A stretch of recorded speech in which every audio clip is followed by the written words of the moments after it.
back a year ago. Olá, sejam bem-vindos ao Desenrola Podcast, o podcast que tem aqui o apoio, a participação e a parceria dos Produtos Lucena, onde você encontra produtos de excelente qualidade para agregar no seu dia a dia. São deliciosos, saudáveis e crocantes, né? Nossa, viciantes, uma delícia. A gente vai falar hoje com uma convidada muito rara, até porque a vivência dela parte da esclerose múltipla, uma doença neurológica que atinge cerca de 40 mil pessoas no Brasil. Ela é bem rara, ela é única, pra falar a verdade. Ela é tipo uma heroína que não usa capa. Não usa capa, mas é campeã. Campeã de uma meia maratona em 2023. Então, vamos dizer assim, merece aplausos, né? Com certeza. Não usa capa, usa medalha, né? Usa medalha, é verdade. E ela supera seus limites, faz a gente lembrar de um poema de um paciente de esclerose múltipla também, que se chama A Dor Mente. O poema é do João Negreiros e ele fala assim: disseram-me que ia acabar numa cadeira de rodas, mas ontem andei contra a maré e ainda tinha pé. Eu tenho esclerose múltipla, mas não a tenho todos os dias, porque sou muito atarefado e também tenho que fazer outras coisas. Ai, que coisa linda, né? Karen, desenrola-se pra gente. Vai ser muito fácil, vocês são muito doces, muito generosos, então tenho certeza que vai ser um bate-papo muito tranquilo, muito leve e obrigada pela oportunidade. Você descobriu a esclerose quando? Foi um choque pra você? Foi tranquilo? Foi de boa? Ou foi aquele tipo momento tenso da sua vida? Foi muito tenso, eu descobri em 2019, quando eu tive o terceiro surto da doença e foi desesperador. Até você ter o diagnóstico fechado mesmo, é desesperador. Porque você não sabe o que pode vir pela frente, você não sabe se de fato é aquela doença que vai te acompanhar para o resto da vida, como que vai ser o seu futuro. Então, são muitos medos, muitas incertezas. Para gente que tem pouca intimidade com o assunto, explica o que é a esclerose múltipla. A esclerose múltipla, ela é uma doença neurológica de caráter inflamatório e ela atinge o sistema nervoso central. Então, quando nossos pacientes estamos em surto da doença, que é esse processo inflamatório, ele pode acontecer em qualquer região do nosso corpo. Não tem como prever onde é que ele pode afetar. E com uma pessoa normal, o nosso sistema imunológico, ele combate inflamações, infecções. Acontece conosco o contrário, ele auto-ataca o próprio sistema da imunidade, nosso próprio corpo. Então, é como se essa inflamação, essa infecção, ela não conseguisse ser sanada. Então, a gente tem que fazer o tratamento com altas doses de corticoides, né, imunossupressores ou imunomoduladores, para conseguir cessar aquela inflamação. Para que a gente ainda tenha a possibilidade de não ter uma sequela, que isso seja reversível 100%, mas nunca tem uma garantia. Como se fosse assim. Os nossos neurônios, eles mandam as informações para o nosso corpo. O que a gente vai fazer, o que o nosso corpo vai fazer, né? Você manda a informação e ele faz. Quando você tem esses fiozinhos desencapados, é como se não conseguisse transmitir tudo aquilo que você quer. Por exemplo, eu quero andar normalmente. Às vezes você teve um surto que faz com que você tenha dificuldade no caminhar, exatamente nisso. Ou um problema nos olhos, você vai ter uma visão dupla, ou você vai ter falta de equilíbrio. Então é isso, você quer fazer alguma coisa, né? Dá o comando para o seu cérebro e ele não consegue 100% fazer aquilo. E quando esse exame chegou, que é o do líquor, que é um exame muito importante, aliado também ao exame de sangue e a ressonância magnética, que de fato fecham, né, o diagnóstico. Uma irmã minha, a do meio, ela recebeu o exame um dia antes dessa minha consulta, que ia me confirmar ou não. E ela recebeu e foi, nossa, eu fiquei imaginando depois quanto foi duro para ela. Porque quando ela leu o resultado, nós que não somos da área da saúde, nós somos da área do direito, então não tínhamos muita noção, ela jogou no Google o resultado. O Google deu uma doença muito mais grave. Então ela ficou durante um dia, imagino, ela falou para mim que foi a pior noite da vida dela, o pior dia da vida dela, porque ela imaginou que fosse uma doença, que essa outra doença ela tem um limite de vida. Então eu imagino o quanto que isso para ela foi difícil, porque eu não queria ter aquele resultado, nenhum exame. Eu realmente não queria, eu tinha medo. E ela guardou isso só para ela, esse exame, ela não falou nem para o meu esposo, nem para minha outra irmã mais velha.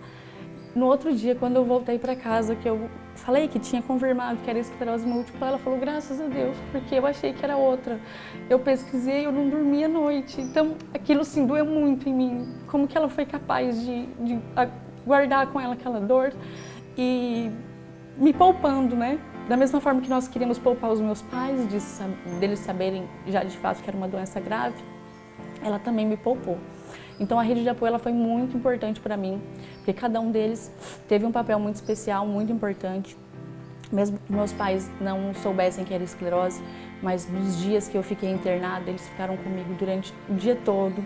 As minhas 2 irmãs que estavam, uma em viagem e a outra que morava em outro estado, as 2 largaram tudo e foram me ver para ficar comigo.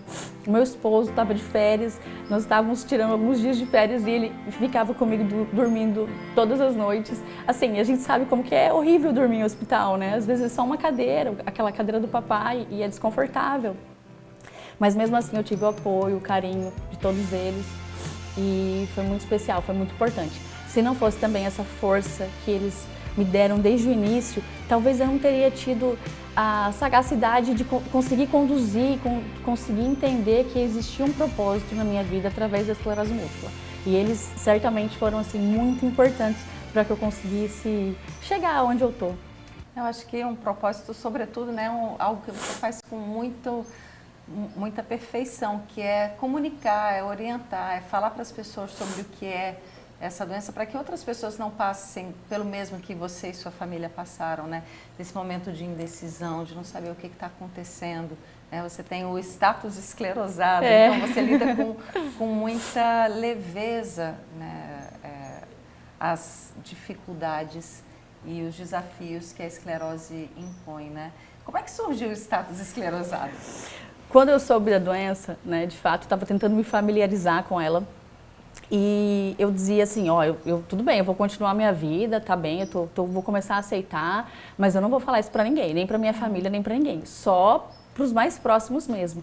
Porque o meu medo, e eu já acabei tendo no início um preconceito comigo mesma, de contar para as pessoas porque eu tinha medo da rejeição. Como é uma doença muito pouco falada, muitas pessoas acreditam que a esclerose múltipla ela seja contagiosa. Ela seja uma doença de quem é louca, ela seja uma doença de velhos. Então, assim, existiam tantas situações assim delicadas que eu não queria me comprar aquela briga. Falei, vou ter que ficar explicando para todo mundo. Não quero. Aí as minhas irmãs, não, mas você gosta de se comunicar, por que você não faz o Instagram para falar sobre a doença? Desmistifica, né, esse cenário aí que todo mundo acha que é uma doença assim, assim, assado. De fato, mostra como que é a tua vida.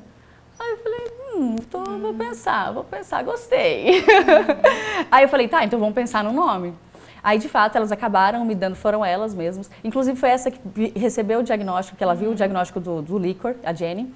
Ela falou, me deu a ideia do nome. Ela falou, coloca estado esclerosada. Porque você já rompe esse preconceito e se um dia alguém achar que vai estar te ofendendo, te chamando de esclerosada, isso aí pra você já passou batido. Aí eu falei, ótimo, já é uma boa, já superado. Se eu mesma superei, então o que vier de qualquer outro lado, pra mim vai ser indiferente. E foi isso. Eu abri o Instagram para falar sobre a esclerose. Claro que eu falo ela de um contexto geral, mas muito mais sobre a minha vida mesmo, sobre a minha vivência, demonstrando como que eu convivo com ela. Porque quando a gente tem um diagnóstico, a primeira coisa que a gente faz, ou a gente joga no Google ou a gente joga no Instagram. E eu fiz isso também. Sim. Quando eu joguei no Instagram, eu conheci uma menina com o nome de Nara, Minas Gerais.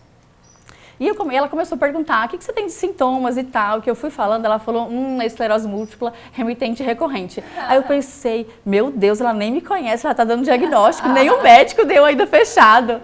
Até que fechou o diagnóstico, eu falei, Nara, então, né, aquela suspeita foi confirmada.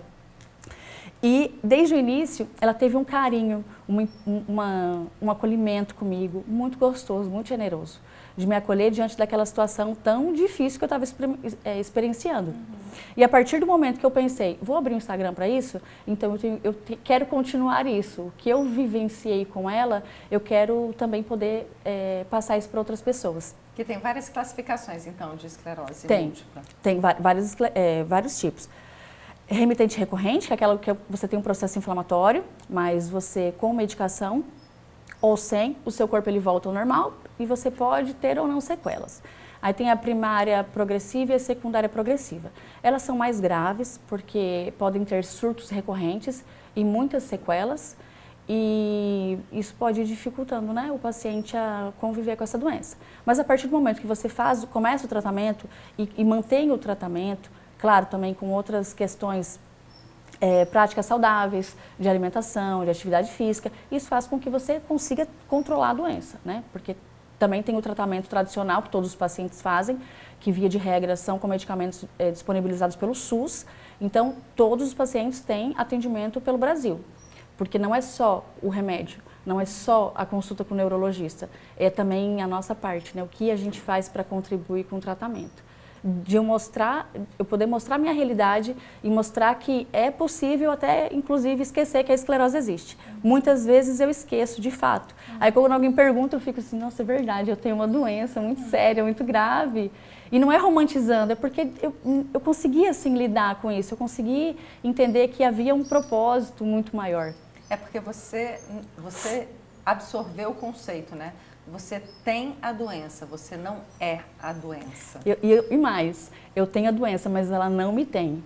Então, é uma coisa que eu lido para cuidar dela. Tudo que eu faço na minha vida é pensando assim, preciso cuidar da doença, não quero fazer coisas que possam prejudicá-la. Quem era a Karen antes da esclerose múltipla, quem é a Karen hoje? Nossa, acho tão difícil. Quando me perguntam isso, meu Deus. Falar de mim é tão difícil, eu tenho tanta vergonha de falar de mim. Que coisa, né? Eu tenho um pouco de falta de autoestima, eu tenho dificuldade de falar de mim. Mas vamos lá, o que eu acho que antes da esclerose, eu acho que eu era uma pessoa um pouco negativa, eu acho que eu era muito imediatista, eu tinha que resolver aquilo na hora, talvez um pouco meio amargurada se alguma coisa não saísse do jeito que eu queria. Com a esclerose, eu aprendi que as coisas elas acontecem e que a gente tem que entender que tem um propósito na nossa vida, né? Todos nós passamos por problemas. Então eu fui aprendendo que a esclerose foi o primeiro, né? Que eu entendi que de fato outros problemas que viessem na minha vida, eu tinha que entender que existia um propósito e aquele ínterim até eu conseguir desenrolar aquele problema seria muito importante para mim. Então assim, eu ia passar por aquilo. Como que eu ia fazer isso? Da melhor maneira possível. Eu tenho que ser otimista, eu tenho que ser positiva, eu tenho que achar que vai dar certo. Então eu sempre lido com a questão de ser positiva, achar que tudo tem um propósito e todas as pessoas têm que entender isso, né? Que hoje é a minha história, né? Que nós estamos contando aqui, mas não é só sobre mim, não é só sobre a esclerose, não é isso. É entender que diante de um problema a gente tem que conseguir ressignificar. E para a gente ressignificar, a gente tem que aceitar. Para a gente conseguir aceitar, a gente tem que encontrar meios de lidar com essa situação nova, porque a gente certamente vai encontrar uma saída, vai encontrar uma forma de lidar com aquele problema e, obviamente, a vitória vem, né? Seja lá por amadurecimento, seja de conseguir resolver aquele problema que aconteceu. Mas, e tudo é mutável, né? Nada é só agora. Agora eu tenho uma doença. Nossa, será que é fatal? Eu vou morrer, eu não vou? Não é isso, né? É sobre o caminho, é sobre como que eu vou conseguir desenrolar a minha vida. O que eu vou fazer dela para que ela seja proveitosa? Será que eu vou mergulhar numa depressão e ficar me lamentando e dizendo para as pessoas, tenham dó de mim, coitadinha, eu tenho uma doença rara e sem cura? Não, eu vou tentar mostrar o contrário, que eu sou muito forte, eu sou muito valente, eu tenho muita fé em Deus e que se eu tenho força para fazer meia maratona, se eu tenho coragem de começar um esporte novo, seja o crossfit, seja natação e começar do zero, a pessoa tem que olhar e pensar assim, poxa, se ela tem essa coragem toda e tem isso, essa sobrecarga, poxa, eu vou tentar fazer alguma coisa diferente. Então é plantar um pouquinho, né, no coração das pessoas que elas podem também ser, né, instrumentos e para outras pessoas se inspirarem. Eu acho que isso é o mais importante. Ai, que coisa linda. Acho que depois disso eu não quero falar mais nada. Eu vou ouvir uma vez e outra, essa parte que realmente é muito tocante. Karen, muito obrigada. Você é, de fato, uma pessoa inspiradora, não só pela mulher que você é, eu já acho o contrário, que você devia pegar e olhar todo dia para o espelho e falar assim, eu sou linda, maravilhosa, sim, vamos aumentar essa autoestima, porque você traz pra gente essa percepção de que, poxa, eu preciso me acolher e me amar e me ajudar a crescer. Porque você faz isso todos os dias, na hora que você faz um post no Instagram e fala bom dia, toda alegre, toda feliz e enfrentando sua batalha, assim. Muito obrigada por ser essa mulher tão inspiradora, tão linda, mas assim, não linda só por fora. Você tem uma beleza interior que transparece e transmuta tudo ao redor. Parabéns por tudo que você é e por tudo que você nos inspira a ser. Ai, meu Deus. Muitas maratonas, vamos correr juntas em muitas. Meu sonho, já falei, meu sonho é correr com você. Vamos. Esse dia vai Vamos chegar. levar a Vicky junto? Vamos. 4 da manhã. Pronto. 5. Ah, 5 da manhã, 5 da manhã. Ah, já vai ter Não uma pode ser agora, no fim domingo. da Vamos tarde. começar domingo? Pronto, bora. Vocês já domingo. pensaram que no fim da tarde também o sol é mais ameno? E que tal a gente pegar e já ir contando com a ajuda dos produtos Luciana para darem esse gás aqui? A gente vai ficando por aqui, vamos aqui mastigando e tentando convencer a Vicky a correr com a gente, Vamos, né, vamos. Bora? E eu convenci elas que vai 5 da tarde é um ótimo horário. Aí depois aí a gente já começa o dia, gente. Um beijo, até o próximo. beijo. Desejo sorte. Não, por favor, vamos brindar então aqui. Vamos. Way back a year ago.